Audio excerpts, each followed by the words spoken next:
Hola, ¿cómo están? Sean todos bienvenidos, bienvenidas. ¿Cómo está Alfonso? Yo soy Joaquín Reynó, periodista del Museo Violeta Parra, y hoy estamos en el primer capítulo, en el piloto de Entre Letras y Payas, una instancia de conversación, de entrevista con cultores, con cantores a los poetas, donde buscamos hablar de temas más específicos, temas más generales sobre esta arte. Y le quiero dar la bienvenida en esta ocasión a Alfonso Ureta, un cultor del guitarrón chileno, productor musical, artista, profesor además de todo esto, y autor del libro Contrapunto de Tarifeño y el Diablo, Del entre Tarifeño. Tarifeño y el Diablo, ¿no? Así que bienvenido seas a esta primera instancia. Muchas gracias por venir en primer lugar. ¿Cómo No, muchas estás? gracias por la invitación, de verdad estoy muy honrado de estar aquí para comentar un poquito de esta obra que fue muy entretenida a todo el proceso de creación. Así. Ujú. Para partir, yo quería, bueno, entendiendo que esto lo puede ver gente que a lo mejor sabe mucho del canto a los poetas y también gente que a lo mejor es primera vez que escucha de esto, creo que sería bastante apropiado que tú, que es mejor que tú, expliques algunos conceptos básicos del canto a los poetas, por ejemplo, qué es el canto a los poetas, qué es una copla, qué es una décima, qué es el guitarrón, la guitarra traspuesta, que son brevemente para que Mm, la gente vaya entendiendo conceptos que a lo mejor se repiten a lo largo de esta conversación. sí, claro. Bueno, el canto de los poetas es el género poético musical folclórico más antiguo y propiamente chileno que aún se encuentra vigente, ¿ya? O sea, es anterior a la cueca, es anterior al desarrollo de las tonadas, y todo es como el folclore más característico chileno. eh, y que comenzó a gestarse ya en la época de la colonia. O sea, se podría decir que tiene un desarrollo de alrededor de ya casi un poco más de 400 años de historia en Chile, y tiene que ver con el canto en décimas, esta estrofa, ¿no es cierto?, octosilábica de 10 líneas. eh, y que tiene varias, y bueno, que tiene tres vertientes principales, que es el canto a lo divino, el canto a lo humano y la paya, ¿no Mm. es cierto? El canto a lo divino, como dice su nombre, tiene que ver con la religiosidad popular, ¿no es cierto? Y con la fe espiritual del mundo popular campesino en su comienzo, pero ya después del tiempo también se ha ido extendiendo a las ciudades, ¿no es cierto? Al mundo urbano. El canto al humano tiene que ver con todas las temáticas terrenales, y la paya, como bien sabrán, es la improvisación y el duelo poético digamos, de los versos. Claro, la Entonces, palla tiene que ser improvisada, para que quede esa improvisada, claridad, que de exacto. repente la gente dice, tírate una palla y tiran a lo mejor algunos versos de la tradición o que se saben porque alguien se los enseñó. Eso no es una palla. Claro, si es algo de memoria que tú te aprendiste, eso ya es un recitado, digamos, un verso, puede ser una copla, puede ser una décima, ¿no es cierto? Que también es muy bonito, digamos, los versos de memoria, pero es una cosa de no confundir conceptos. La palla tiene que ser improvisada en el momento, y no solamente eso, sino que tiene que ser entre al menos dos contendores, digamos, tiene que ser un duelo, tiene que ser un debate, una conversación Mm, improvisada con lo que vaya saliendo en el momento, y hay distintos tipos de juegos. eh, Está el contrapunto, la redondilla, el pie forzado, ujú, eh, la concesión, la personificación. Entonces claro. hay varios juegos en décimas o cuartetas que se utilizan justamente para improvisar. Expliquemos el contrapunto brevemente para que la gente se ponga en contexto, ya que nos convoca este contrapunto en particular, que es el del tarifeño y el diablo. Claro, el contrapunto en general tiene que ver con el debate de cualquier tema entre dos o más contendores, digamos. Es como el aspecto más general o más amplio digamos, de la palla. Y ya hay otros juegos más, como te decía, la concesión, o la personificación, que tienen, digamos, sus propias reglas, Mm. pero el contrapunto en ese sentido sí es el contrapunto, o sea, contraponer, digamos, las distintas visiones, Mm. o establecer ese debate, ¿no es cierto?, entre los contendores. Sí. Este libro en particular, sobre el contrapunto del tarifeño y el diablo, que es una historia de la tradición, según entiendo, como puede ser en Centroamérica o creo que en Venezuela, Colombia, me parece que es la de Florentino y el diablo. Venezuela, De claro. hecho, que en el prólogo también aparece nombrado el de Francisco Lombre y el diablo, pero que en definitiva es una historia como de rescate, pues tú Sí, decidiste hacer este rescate de un arquetipo del que hablan. exacto. Entonces, yo te quería preguntar, lo primero, ¿cuál es la diferencia o si existen grandes diferencias entre el contrapunto entre el tarifeño y el de Florentino, de Francisco Lombre, creo que era? claro. ¿Hay diferencias notables? Mira, claro, hay, digamos, las diferencias notables que tienen que ver como con ¿cómo se puede decir? Con las características culturales locales o la apropiación cultural que hace cada país, en este caso, de una leyenda que probablemente viene del medioevo y probablemente de España, ¿no es cierto? Que es, digamos, este enfrentamiento entre el juglar, ¿no es cierto? El poeta, digamos, y el mismo diablo. Entonces, claramente, como tú decías, hay este contrapunto que en Chile ocurre entre el tarifeño, este personaje, y el diablo. En Argentina tiene su símil con Santos Vega y Juan Sin Ropa, que Juan Sin Ropa también vendría siendo el diablo, y Santos Vega en la cultura gaucha, ¿no es cierto?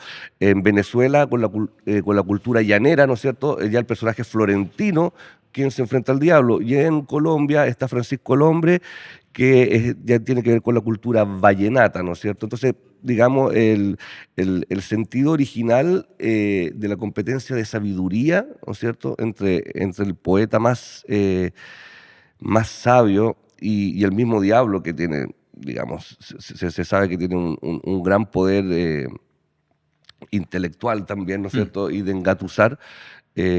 Pero cómo se desenlazan estas historias tiene sus características locales particulares. Tiene que ver más con eso. Sí. Lo otro que aparece en el Bueno, prólogo...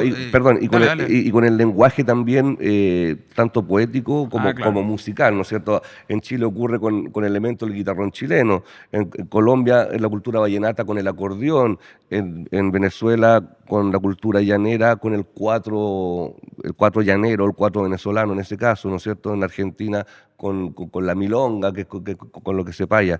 Entonces, y obviamente con el lenguaje poético, folclórico de cada cultura. Y el diablo sabe tocar todos sus instrumentos. Eh, Eso te decía, algo que me llamó mucho la atención del prólogo es que se menciona esta idea de la falta que ha habido últimamente en los cultores, o quizás que se extraña un poquito el rescate de estos arquetipos, como que se ha optado más por crear, por difundir lo nuevo.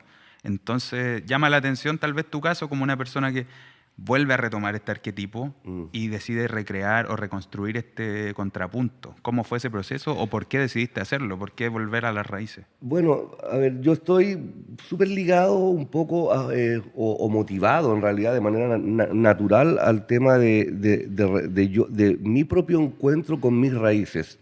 Yo soy nacido y criado en Pirque, que Pirque es la denominada cuna del guitarrón chileno, que Sí, yo ahí. no lo nombré, ahora me siento mal, lo tenía súper presente porque eres muy de Pirque. Sí, sí, sí. Y bueno, y ahí yo aprendí, digamos, a tocar el guitarrón, aprendí todo lo que tiene que ver con la cultura del canto a lo poeta, digamos. eh, y, y tengo una relación muy estrecha justamente con la cultura local donde yo le debo mucho a Pirque. Digamos, lo que soy hoy día tiene que ver también, y bueno, sigo viviendo y toda la vida he vivido ahí, eh, justamente porque hay una mística muy grande en ese territorio que a mí me conecta un montón. Y ay, se me fue la pregunta. ¿Cuál era la pregunta? ¿Por qué decides volver al Ah, bueno, arquetipo, a recrearlo claro. en lugar de... Lo que pasa es que cuando yo conocí esta leyenda en voz de primero del Chosto Ulloa, uno de los más grandes guitarroneros del siglo XX, XXI, ¿no es cierto?, que ya no nos acompaña en este plano, eh, él solía referir esta leyenda y yo también se la escuché a Juan Pérez Ibarra, que es mi maestro de guitarrón y canto lo poeta, uno de mis maestros, ¿no es cierto?, y que también fue discípulo de Chostuyo. Entonces, claramente, cuando yo conocí esta leyenda, esta era una leyenda totalmente de la oralidad. Yo no encontré ningún documento donde escrito, por ejemplo, donde se hablara de esto, y encontré muy interesante, digamos, el poder hacer un registro para la posteridad, ¿no es cierto? Y no solamente desde la leyenda que se conoce, que en el fondo trata, ¿no es cierto?, de este payador, que era el mejor payador de su época, que iba de pueblo en pueblo buscando un digno adversario, porque él le ganaba a todos, ¿no es cierto? Y un día se encuentra justamente en Pirque, en un portezuelo, en el fondo el principal, a mediados del siglo XIX, ¿no es cierto? Se encuentra con un caballero alto, medio extranjero, podría decirse, eh, y que andaba con una guitarra en la mitad de los cerros. Entonces le pregunta, ¿y usted para dónde va? No, es que ando buscando también un contrincante. Ah, pero yo ando en lo mismo, qué sé yo. Bueno, y ahí se ponen debajo de un quillay y dice la leyenda que se entabla un duelo de alto nivel que duró 3 días y 3 noches. Eh, y bueno, y en un momento, digamos, el tarifeño, el personaje principal, ¿no es cierto?, se está viendo vencido y en algún momento se da cuenta que su contrincante era el mismo diablo. Y ahí es cuando a él se le abren los talentos, eh, y se acuerda de la postura de cruces, que nadie sabe bien a qué se refiere, que Sí, de hecho probablemente, te lo iba a preguntar. probablemente es un acorde que dibuja una cruz con las manos, ¿no es cierto? O tiene un tritono medio diabólico Mm, en su sonoridad. Bueno, eso es lo que se especula, pero se acuerda desde la postura de cruces mm. y le canta un verso a lo divino por la Virgen. Y entonces el diablo le dice, oye, pero espérate, pues eso no se vale, pues si nosotros estábamos payando y me salís con un verso a lo divino. Bueno, le contesta el tarifeño, cada uno se defiende con las herramientas que tiene. Y ahí el diablo, al escuchar, ¿no es cierto?, esta melodía de la postura de cruces, ¿no es cierto?, con este verso lo divino por la Virgen, sale arrancando porque claramente, según las historias bíblicas, la Virgen le pisa la cabeza a la serpiente, que es el diablo. Entonces Claro. el diablo nunca le va a poder ganar a la Virgen. Entonces finalmente el tarifeño le gana no por ser mejor payador que el diablo, sino que le gana por ser cantor a lo divino. ¿Ya? Que Claro. esa es como el arma que él tiene. Sí, Y eso es lo que se conoce de la leyenda. Pero lo que no se sabe es qué habrían payado durante esos 3 días y 3 noches. Se dicen que fueron un duelo de alto nivel. Entonces, ahí fue donde a mí me entró, digamos, como la motivación de tratar de componer, digamos, o de recrear una palla de alto nivel. Pues en este caso, obviamente, una palla entre comillas, porque esto está compuesto, no está improvisado en el momento. Mm, Pero en el libro se entiende claro. como si Se fic- estuviera siendo improvisado. mm. Entonces, ahí fue el desafío que dije, tengo que tratar de componer unas décimas o un debate que estén a muy buen nivel, a la altura, digamos, de la historia. Y bueno, y el público verá si estoy yo también, si me resultó la idea. Y, me surgen varias inquietudes, como que creo que bifurcaste dos puntos muy interesantes del texto, que por un lado como la relación con la divinidad o con el canto a lo divino y por otro la importancia de la oralidad. Pero antes de eso, a propósito de tu recreación, me remitía mucho la historia que contaba Altahuada del Andrés Montero, un libro en el que el propio personaje principal viaja en el tiempo para poder intentar recrear o saber a ciencia cierta dónde ocurrió esto.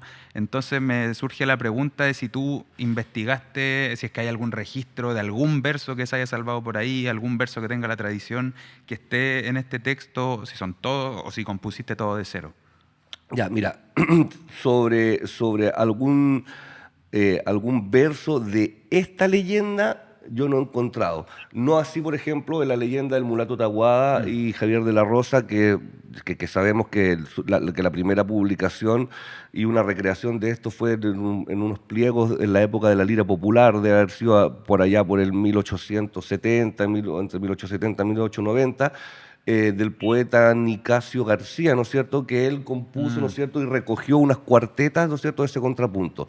Pero en este caso no se conoce nada.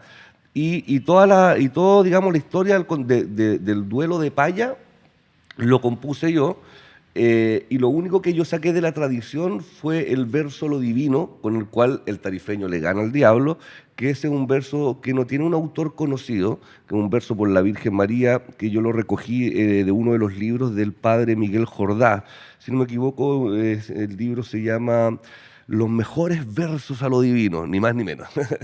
Y ahí encontré ese verso por la Virgen, que lo encontré súper lindo, y de todos los versos por la Virgen que me ha tocado cantar o me ha tocado, digamos, buscar o recoger, encontré que era de muy alto nivel, y en el momento de yo encontrarme con que ya, pues tengo que hacer un verso por la Virgen porque es el desarrollo, o sea, tengo que incluir un verso por la Virgen para concluir el libro, y me puse a escribir y como que sentía que no le llegaba a los talones a ese verso y dije, bueno, probablemente el tarifeño tuvo que haber cantado también un verso de la tradición, no necesariamente un verso propio. Entonces dije, no hay ningún problema en incluir un verso de la tradición y, y le pedí permiso a la tradición en el fondo de manera como muy personal para incluirlo. Tú sabes que en esto del canto de los poetas no existen los derechos de autor, ni nada de eso, y sobre todo considerando que es un verso que no tiene un autor conocido, pero en el libro está indicado que Sí, pues parece. ese poema no es mío, digamos. No, sí, Pero, ciertamente son versos muy bellos. Y a propósito de eso, tú hiciste una grabación, después vamos a ir para allá, pero como para hacer el inciso ahora, se puede escuchar de manera gratuita la interpretación musical de este contrapunto, sí, ¿verdad? Eso, exactamente. ¿dónde está? ¿Dónde lo pueden encontrar? Bueno, está disponible en YouTube y en todas las plataformas de streaming, Spotify, Apple Music, todo eso. Y creo que también está en SoundCloud, ponte tú. Mm. Pero en internet, usted, si se busca Contrapunto del Tarifeño y el Diablo, va a aparecer tanto el link del libro, bueno, que el libro sí hay que comprarlo, Ujú. pero el disco se puede escuchar en cualquier Claro, si todavía no plataforma. tienen plata y están juntando para el otro mes, pueden escanearlo acá si es que ya lo tienen, si no pueden escucharlo mientras tanto porque de verdad es muy lindo el verso. Sí, y fue muy interesante porque eh, justamente la idea del libro siempre vino de la mano con hacer, digamos, el Mm, registro de audio, ¿no es cierto?, de claro. esto.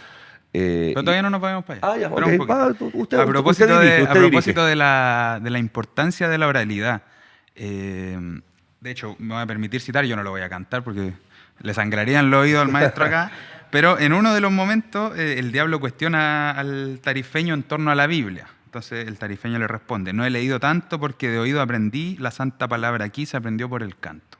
Y a propósito de esto, quería que tú nos contaras cómo esta frase puede representar la importancia de la oralidad en el Claro, canto a los poetas. sí, o sea, es sumamente importante y casi dando los orígenes al desarrollo, porque lo que se entiende un poco es que fue muy importante la labor evangelizadora que tuvo el canto a lo divino, ¿ya? Mm, A partir del trabajo que hicieron los jesuitas acá en América, y en este caso en Chile, ¿no es cierto?, que estaban a cargo de la educación, ¿no es cierto?, y de la evangelización de un pueblo en la época de la colonia mayoritariamente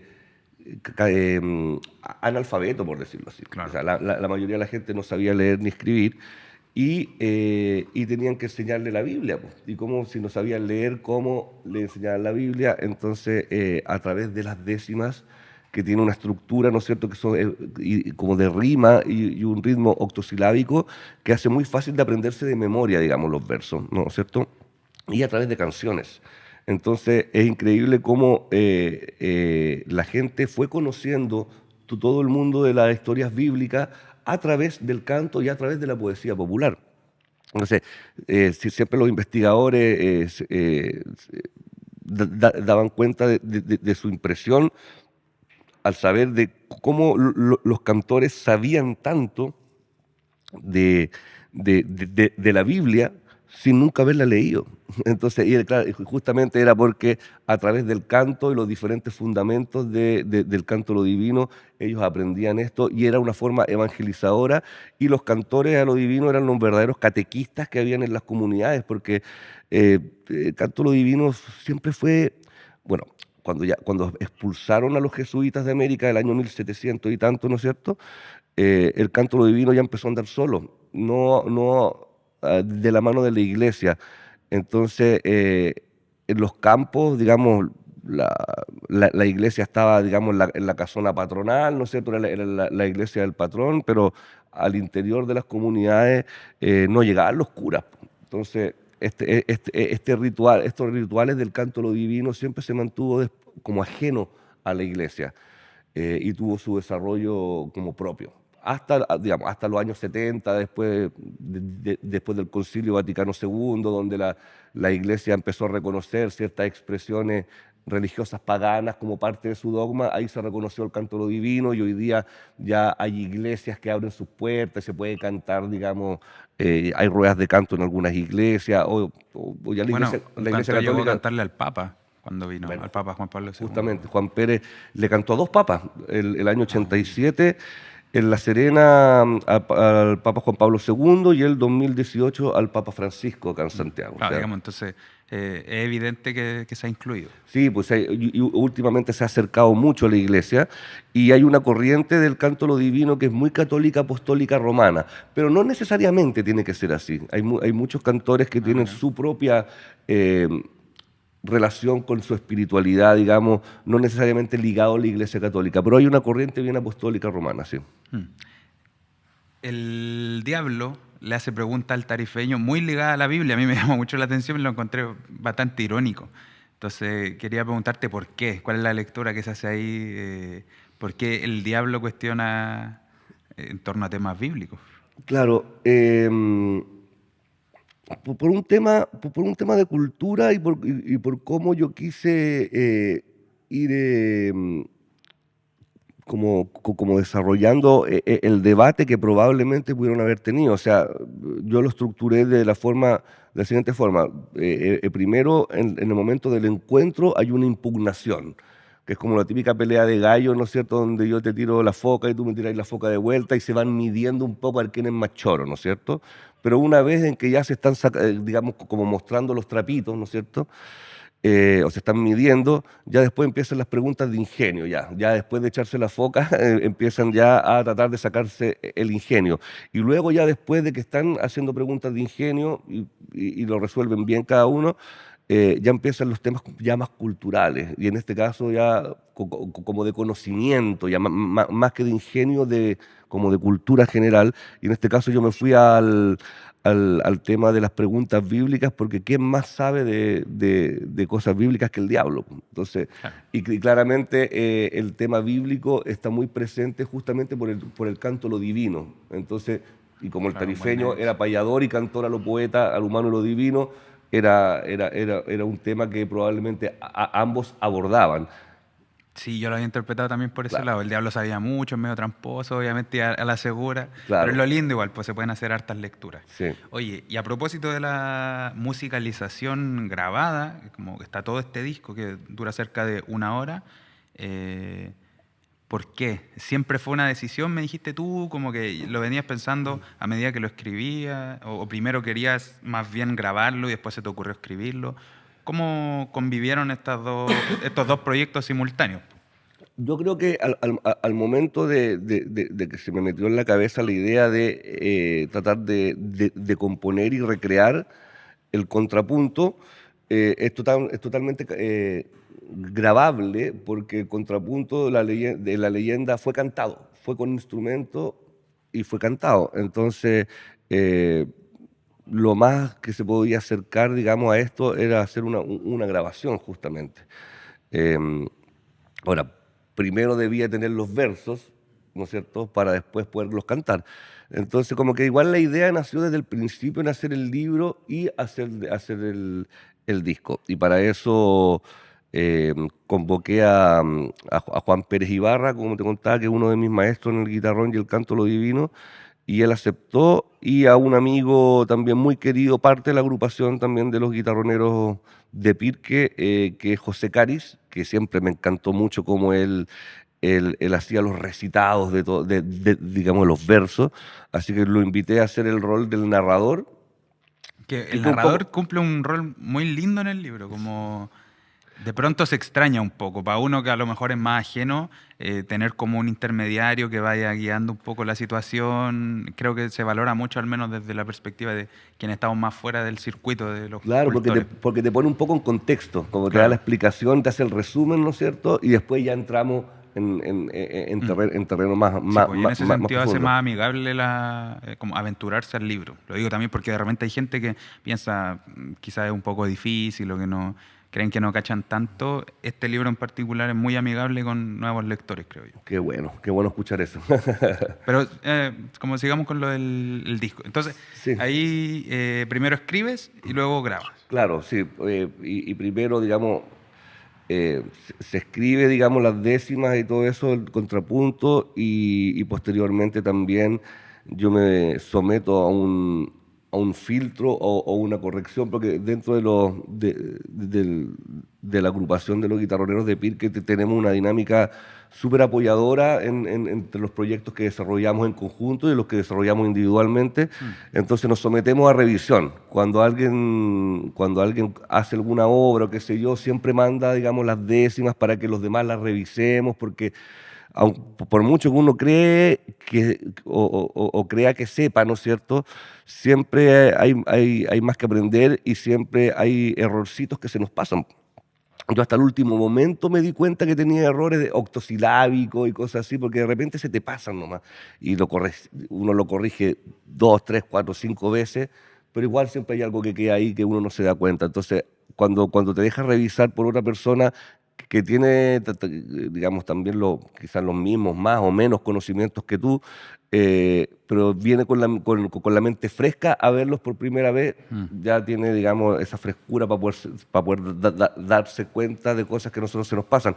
Entonces, se corrigieron un poco los versos y luego a grabarlo, pues, nomás. Y fue súper sencillo porque en el fondo, como es un contrapunto, es un instrumento por cada uno nomás, no hay grandes procesos de mezcla ni de volúmenes, sino que es un proceso de grabación súper sencillo. Y resultó súper ágil hacerlo con Juan Pérez. A mí me encantó, bueno, a mí me gusta cómo él toca el guitarrón y cómo toca y cómo canta. Y para mí fue un desafío también porque yo siempre he estado mucho más ligado al guitarrón chileno que a la guitarra traspuesta. Y los últimos años me he ido involucrando con la guitarra traspuesta, sobre todo porque me vi la necesidad de enseñar, porque yo hacía mucha clase de guitarrón y clases de canto a lo poeta, y no todo el mundo tiene guitarrón, que es un instrumento caro, ¿no es cierto? Entonces me vi la necesidad también de hacerlo con guitarra traspuesta. Y para este disco me preparé, ¿no es cierto? Porque hay distintas entonaciones y melodías que se utilizan. Sí, se notan. Yo no cacho nada de música, pero lo noté. Claro, entonces me tuve que preparar, hacer, digamos, los arreglos en guitarra traspuesta, lo más ligado a la tradición, ¿no es cierto?, posible, y creo yo que se logró un buen resultado y se logra entender el contexto un poco o sea, el contraste, perdón, que hay entre el tarifeño y el diablo. El tarifeño, digamos, el hombre de campo y payador, representado justamente por Juan Pérez, que es un hombre de campo, que es un cantor a lo divino, que es payador y que viene, es un cultor, digamos, natural del canto a lo poeta. Y el diablo, que es un tipo un poquito más sofisticado, que es digamos, que tiene que ver con otro tipo de estampa, y donde creí yo que hasta por mi personalidad me sentía más ligado Eso te iba a preguntar yo, al diablo. ¿por qué habéis decidido ser tú el diablo? Sí. Porque yo siento que la persona, que por mi timbre de voz, que por mi historia, si bien yo soy nacido en Pirque, yo no vengo de una tradición de familia campesina, sino que mi familia son parceleros, digamos, que llegaron y se compraron una parcela en Pirque y trabajan en Santiago y son de Santiago toda la vida. Y yo tuve la suerte de nacer en el campo, pero nunca estuve ligado al trabajo yo de campo, o a la agricultura, o a los arrieros, sino que una vida como de parcela, nomás de clase media, qué sé yo. En cambio, Juan Pérez sí es un real campesino, entonces él calzaba muy bien con el tipo del tarifeño y por descarte a mí no me queda otra, si son dos personajes nomás, pues yo quería estar ahí. Sí o sí. Mientras te escuchaba pensaba en la pega que hacía la Violeta, a propósito del museo. Siento que ella hubiese sido muy feliz con YouTube, como poder hacer este rescate oral, porque claro, lo que hablabas antes, pues, a nosotros quizás nos cuesta entender en el contexto de ahora que antes fuera todo, y sobre todo en los contextos más rurales, que fuera todo tan oral. Entonces, la labor de rescate que hacen los cultores, o como lo hacía la Violeta, es súper importante. Y creo que igual va por ahí un poco, como lo que decís tú, poder rescatar esta historia y también dejarla en YouTube. En un soporte, claro. Ya no es que la escuche la gente que te pueda escuchar en vivo. Claro. Es cualquier persona que quiera puede llegar a eso. Es mucho más asequible, como se dice. Claro, bueno, en la época, por ejemplo, que yo partí, que fue el 2005, cuando yo empecé a aprender el guitarrón chileno, creo que no existía ni YouTube, parece. O puede que sí, pero no había el material que hay hoy día. no había las publicaciones que hay hoy día o el acceso, ¿no es cierto? Entonces, si tú querías aprender, realmente tenías que ir al terreno y buscar un maestro a ver si él tenía el ánimo de enseñarte de partida. Entonces era una cosa mucho más rebuscada y también tenía su magia también, porque en el fondo Mm, te iba a costar llegar a aprender, porque tenía que ir directamente de la mano de un maestro, ir al campo, ¿no es cierto? Y esperar la buena voluntad de él, porque a lo mejor no te quería enseñar nada. Y antiguamente también los cultores eran súper recelosos de su sabiduría y no se la entregaban a cualquiera, tenía que ser claro. un pupilo, digamos, establecido, qué sé yo. Entonces, hoy día claramente con la distancia, qué sé yo, el Internet acorta esas brechas, ¿no es cierto? Y facilita muchas cosas, pero no sustituye, ¿ah? O sea, sí te puede dar un acercamiento, te pueda introducir, ¿no es cierto?, ciertas materias, pero el que se quiere dedicar, el que quiere aprender o profundizar sobre la materia, realmente como que tiene que meter los pies en el barro, como se dice, tiene que estar en terreno, tiene que ir al contexto natural donde esto se desenvuelve. Y sobre todo aprender, ojalá, como de un maestro y conocer las historias, como dice Juan Pérez, el canto de los poetas parte en la cocina, porque los viejos son buenos para cantar, pero buenos para comer hoy, entonces se juntan en una mesa a tomar tecito, qué sé yo, y ahí salen las historias, las conversaciones, empiezan a filosofar sobre esto, y después van a cantar. Pero siempre está la mesa ahí, entonces toda la Para cosa, calentar la voz. claro, todo lo que ocurre alrededor de la mesa, ¿no es cierto? Es súper nutritivo para también ir entendiendo el contexto del canto de los poetas, más allá de cantar o de escribir. Claro. Otra cosa que me llama la atención es que suelo escuchar, quizá es una equivocación, tú me corriges si es así, que suelo escuchar que se tratan de cultores más que de artistas. Sí, Como hay una perspectiva, una posición ahí. sí, ¿Y cuál es? porque, a ver, es como decir cuál es la diferencia entre un cantor y un cantante. ¿Ya? Un cantante es una persona, eh, un cantante profesional que vive de su canto, ¿no es cierto? Que ha estudiado el canto, que ha desarrollado una técnica y un dominio, ¿no es cierto?, de su profesión y que se puede desenvolver en diferentes estilos, por ejemplo, no sé. ¿Ya? Mm, En cambio, un cantor eh, no necesariamente estudió canto ni vive de su canto, probablemente una persona de campo, un agricultor, un arriero o un obrero, qué sé yo, y que en sus tiempos libres canta por tradición, no por moda ni por negocio, por decirlo así. ¿Ya? Es un canto que generalmente es un canto de familia que se transmite, digamos, de padre a hijo o de maestro a aprendiz, ¿no es cierto?, ahí en las propias comunidades. Entonces, ahí hay una diferencia. Uno es un canto como por compromiso y por tradición y no por negocio, el cantor. Eh, la palabra cultor y artista, cultor claramente porque cultiva una tradición, ya como la definición. Y yo siento que en su momento, más allá que una mirada, esto es algo personal, ya puede que muchos compañeros cantores no estén de acuerdo, pero yo siento que en un principio, sobre todo en el canto lo divino, como que no era esto considerado como arte, sino que era un hecho folclórico y un ritual de conexión, digamos, con su espiritualidad, como que no tenía, siento yo que no era visto como con un fin estético, como mm. el arte se percibe como con un fin estético, ¿no es cierto? Esto tenía que ver con otra cosa, con la conexión espiritual y no con la belleza de...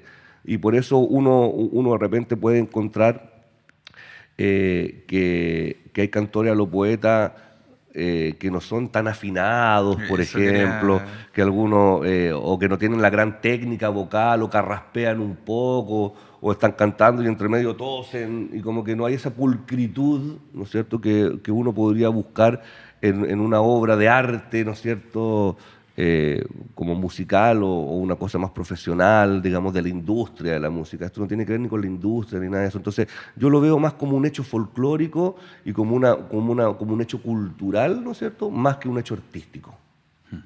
Ahora, lo que pasa es que hoy día, con la mente moderna que nosotros tenemos, nosotros apreciamos, sí lo apreciamos estéticamente y sí nos provoca cosas porque realmente las melodías son bonitas o las letras nos conmueven, ¿no es cierto? Claro, ahora sí yo creo que hay una mayor visión de esto como un hecho artístico y sobre todo porque nos hemos ido metiendo ya gente, como en mi caso y como otros más, que son ligados a la música y que tienen preparación en otras disciplinas, ¿no es cierto? Entonces, ya las últimas décadas se le ha metido un poquito más de música. Hoy día ya tenemos afinadores electrónicos, entonces está todo perfectamente afinado. Hemos desarrollado otras técnicas, otros lenguajes un poquito. Entonces se ha ido transformando y se ha ido puliendo un poquito más. Pero eso es mi interpretación de la cosa. Sí, se entiende. Eso, yo tengo algunas preguntas para la gente que quiera ser cantora. Para ser cantor a lo poeta, ¿hay que ser creyente? No, no necesariamente. Porque el canto a lo poeta, como te dije, se divide en tres ramas. En el canto al humano, a lo divino y la paya. Entonces hay payadores que no tienen por qué ser cantores a lo divino, hay payadores que son ateos o agnósticos. Y no hay ningún problema, digamos. Nadie les va a decir Y no nada. hay ningún problema, pero no se van a ir a meter a un canto a lo divino porque no creen. Pues, yo no me voy a ir a meter a una sinagoga judía si yo no soy judío, me haría lata. Entonces, yo creo que es un filtro natural. O sea, uno va donde quiere estar. Claro. Y si yo no soy creyente, no me voy a ir a meter al canto a lo divino. Sí, ya lo repasaste un poco, pero hay que cantar bien. Hay un mínimo esperable. Mira, yo creo que siempre se agradece una voz bonita, ¿no es cierto? Pero hay de todo. Yo siempre le digo, o cuando conversamos de esto, que yo lo entiendo como que este es un género, por decirlo, yo creo que es más de poetas que de músicos, ¿ya? Porque uno puede perdonar y ocurre, y uno lo puede notar, ¿no es cierto?, de que hay algún cantor con la guitarra media desafinada o que no llega a los tonos, y eso ha pasado toda la vida y nadie dice nada y nadie lo comenta incluso. Pero una poesía mal hecha o que hable cualquier tontera, eso es imperdonable. Entonces, como que son mucho más críticos y mucho más exigentes con el tema del contenido que con el tema de la musicalidad. Y es increíble porque digamos, casi todos los cantores a los poetas, ellos se denominan a sí mismos como, no, yo soy, hola, yo soy poeta popular. Y se denominan primero como poetas populares antes que cantores tradicionales o qué sé yo. ¿Hay que saber tocar guitarrón o guitarra? Mira, a ver, ¿hay cantores que no tocan nunca? Hay cantores que no tocan, porque no saben tocar guitarra y de hecho antiguamente... Yo sería ese. Antiguamente se cantaba de apunte, como se dice, había un tocador para toda la rueda. Lo he visto. Entonces, claro, hoy día hay más acceso a la información, uno puede estudiar con un profesor, qué sé, pero en el campo antes era difícil aprender también. Y tampoco estaban las herramientas metodológicas o pedagógicas para enseñar, no cualquiera enseñaba, o no cualquiera tenía plata para mandarse a hacer un guitarrón. Entonces, o sea, ya, por último, ya, la guitarra. Y lo que decían antiguamente, la guitarra era para las mujeres. Los hombres tocaban guitarrón. Como el guitarrón es un instrumento como caro y difícil de hacer, probablemente el cantor prefería no tocar la guitarra para que no lo molestaran y cantar nomás.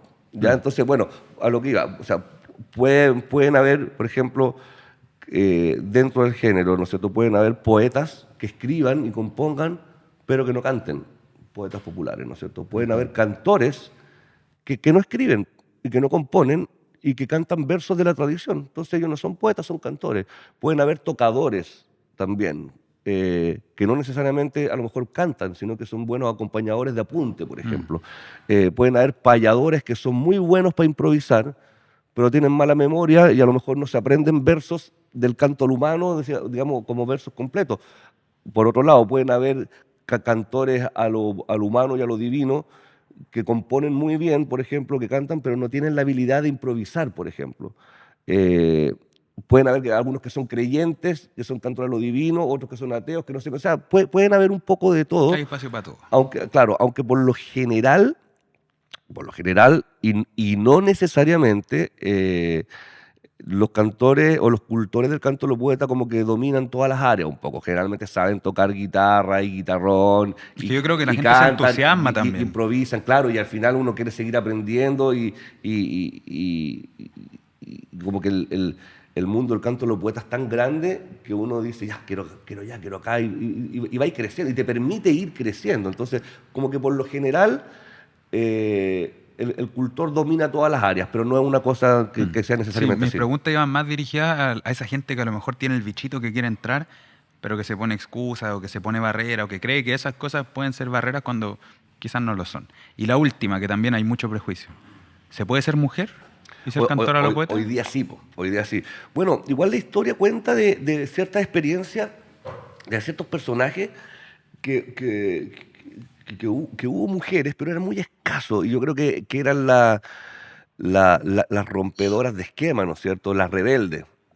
Se habla de una tan Ángela Silva por allá por los años 40 del siglo XX que tocaba el guitarrón. Hay unas grabaciones que la hizo el musicólogo el Carlos Lavín, y es una mujer que toca el guitarrón por los años 40, algo impensado, ¿no es cierto? Eh, También se habla de Magdalena Aguirre, que es la madre de Lázaro Salgado, ¿no es cierto? Que se cuenta que ella es una excelente guitarronera. Eh, la misma Violeta Parra, ¿no es cierto?, que fue a aprender, y se sabe que ella tocaba el guitarrón, pues de hecho le regalaron un guitarrón en Pirque, dos guitarrones si no me equivoco le regalaron en Pirque, y ella aprendió a tocar, y hay fotos y todo, pero fíjate que ella por muy rebelde y muy vanguardista que era la Violeta, ¿no es cierto?, aún así ella no dejó, tengo entendido, por lo menos yo no he encontrado nada, ella no grabó nada con guitarrón, y todo el rescate que hizo del canto de los poetas lo hizo con guitarra. O sea, a pesar de haber podido haber grabado el guitarrón, ¿no es cierto? Ella no lo hizo, y yo creo que probablemente por, como por respeto a esa tradición, ¿no es cierto?, de que el guitarrón era para los hombres y la guitarra para las mujeres. De hecho, me cuenta don Hugo Reyes, hijo de Juan de Dios Reyes, ¿no es cierto?, un importante maestro del guitarrón chileno en Pirque, de que la Violeta estuvo por su casa porque cuando ella andaba en busca del guitarrón, y en todas sus andanzas por Chile no encontró ningún guitarronero, y solamente en Pirque. Entonces le dieron el dato de don Juan de Dios Reyes, y fue donde Juan de Dios Reyes y le pidió que se le podía enseñar. Y fue como 4 veces.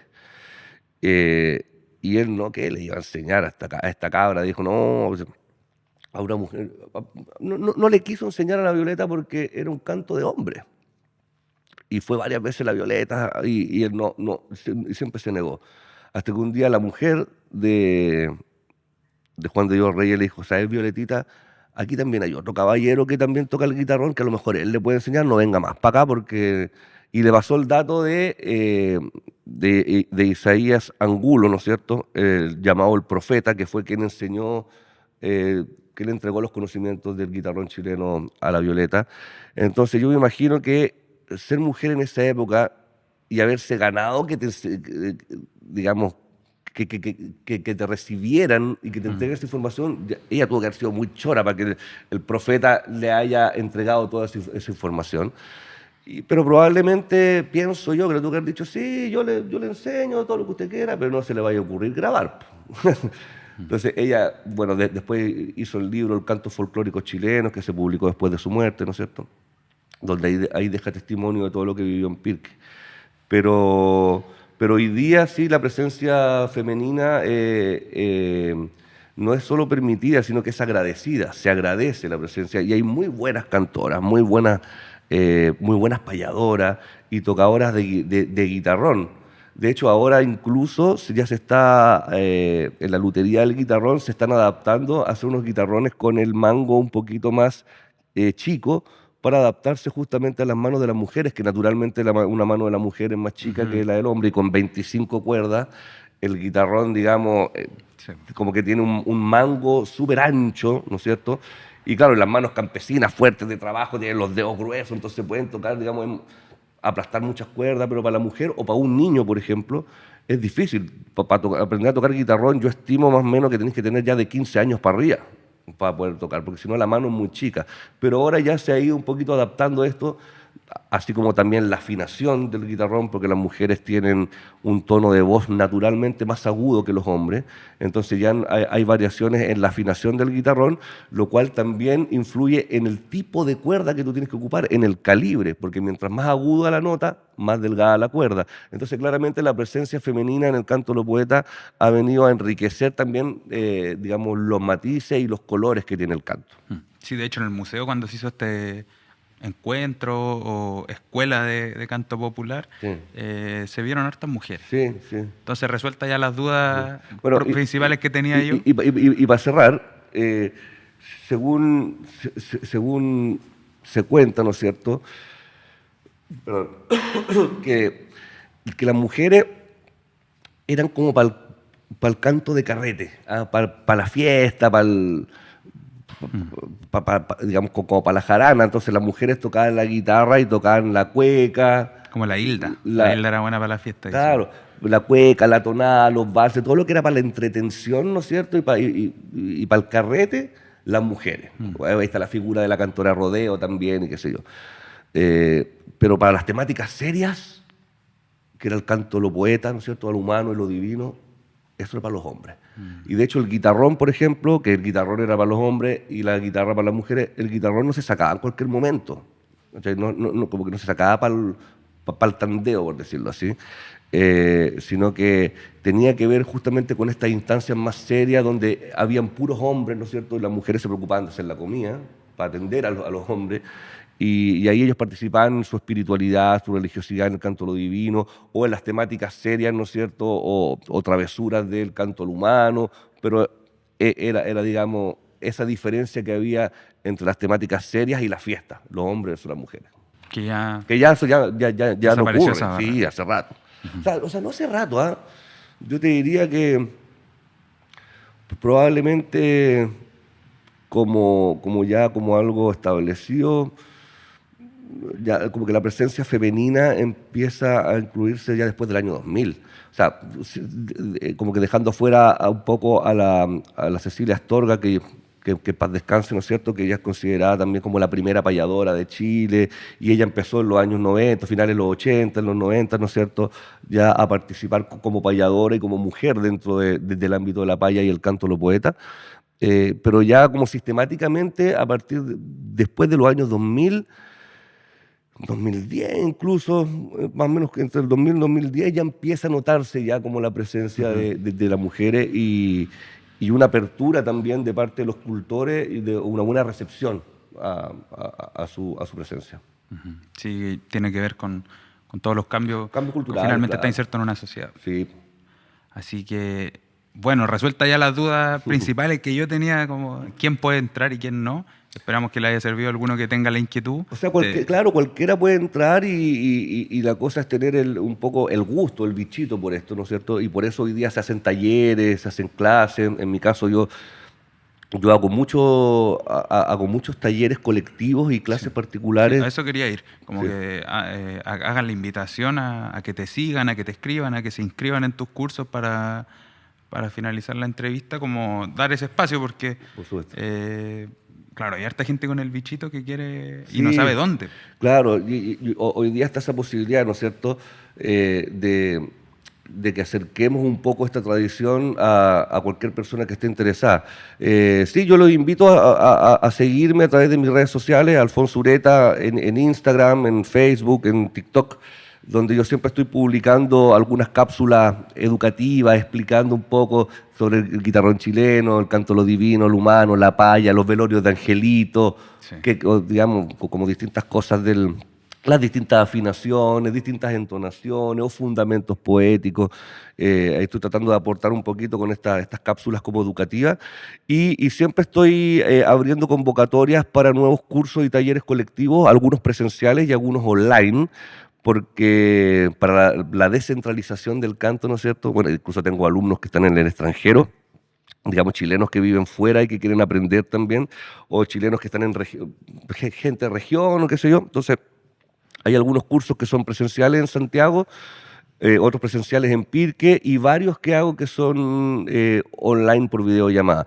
También está el curso online que son con clases pregrabadas de guitarrón chileno, que es un método que desarrollé en un libro que lo publicó la Universidad Católica el año 2022 que se llama El guitarrón chileno en el canto de los poetas. No, no es muy original el nombre, pero práctico. Es práctico. Y ese libro viene con un método, ¿no es cierto? Bueno, es una investigación musicológica, pero viene con un método de enseñanza y con videos tutoriales, que eso están alojados en mi página web, ¿no es cierto? Entonces ahí también hay un curso online que se puede escribir y que se pueden inscribir.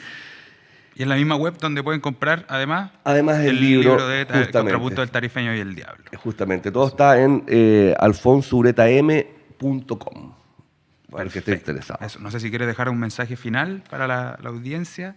Un saludo a todos.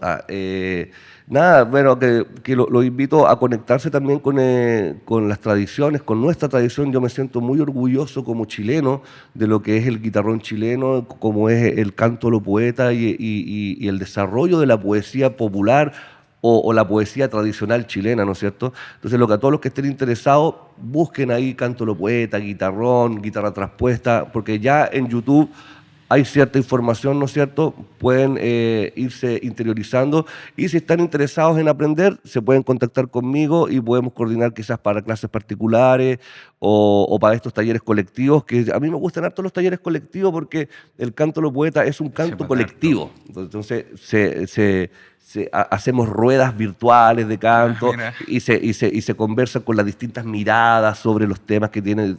Bueno, en fin, así que ahí la invitación está abierta y pueden escuchar también los discos que yo he hecho dedicados al guitarrón y al canto de los poetas, que tengo 4 discos publicados que están en todas las plataformas como Spotify, YouTube y todo eso, que son mi disco Al Humano y a lo Divino y Al Humano y a lo Divino volumen 2, que son 2 discos, mis 2 primeros discos donde ahí recojo 42 entonaciones tradicionales del canto de los poetas. Después está el disco del Contrapunto del Tarifeño y el Diablo junto a Juan Pérez. Y este año saqué Diversos Versos, que es otro disco, ¿no es cierto?, de guitarrón chileno y de guitarra traspuesta y con distintos fundamentos también y versos completos del canto al humano principalmente. Así que todo eso está disponible para que lo puedan escuchar. Y agradecido del museo, de todo el equipo acá, chiquillos, muchas gracias por la invitación. Agradecemos a ti, Alfonso, interesante conversación, que nos venga a dar esta cátedra. Así que nosotros nos vemos en el siguiente episodio de Entre Letras y Payas. Cuídense mucho, que estén bien.